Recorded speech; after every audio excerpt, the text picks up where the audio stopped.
Feelings को खुद तक महदूद रखना भी सीख लिया। लोगों के एहसासात और जज्बात की कदर किस तरह करते हैं ये तुम्हें सीखना होगा।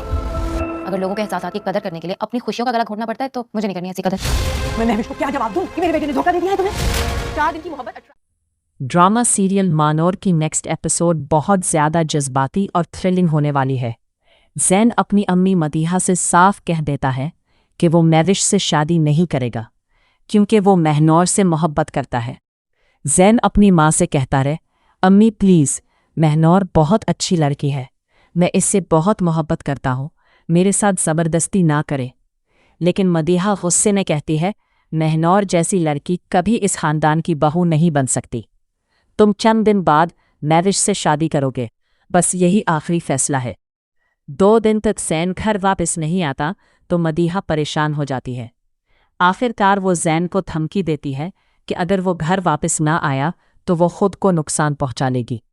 ये सुनकर ज़ैन फौरन घर आ जाता है।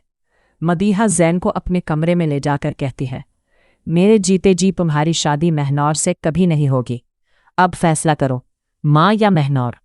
ज़ैन टूटे हुए दिल के साथ कहता है, अम्मी आपके कहने पर मैं महविश से शादी तो कर लूँगा मगर महनौर को कभी भला नहीं सकूँगा।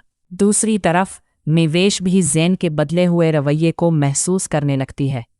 वो समझ नहीं पा रही कि आखिर ज़ैन इससे दूर क्यों होता जा रहा है।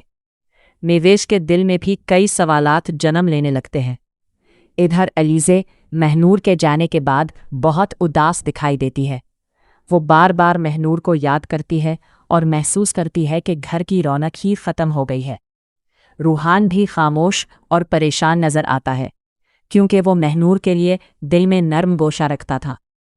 अफराज और मारिया ज़ैन को समझाने की कोशिश करते हैं कि ज़िद छोड़कर अपनी माँ की बात मान ले, मगर ज़ैन साफ कह देता है कि वो महनूर को नहीं भुला सकता। जब ज़ैन 2 दिन तक घर वापस नहीं आता तो मदीहा खौफज़दा हो जाती है कि कहीं वो महनूर के पास ना चला गया हो। आखिरकार वो ज़ैन को वापस घर बुलाती है और उसके सामने माँ और मोहब्बत में से एक को चुनने की शर्त रख देती है। अब देखना ये होगा कि ज़ैन अपनी मोहब्बत महनूर को हासिल कर पाता है या फिर अपनी माँ की खुशी के लिए अपनी मोहब्बत कुर्बान कर देगा।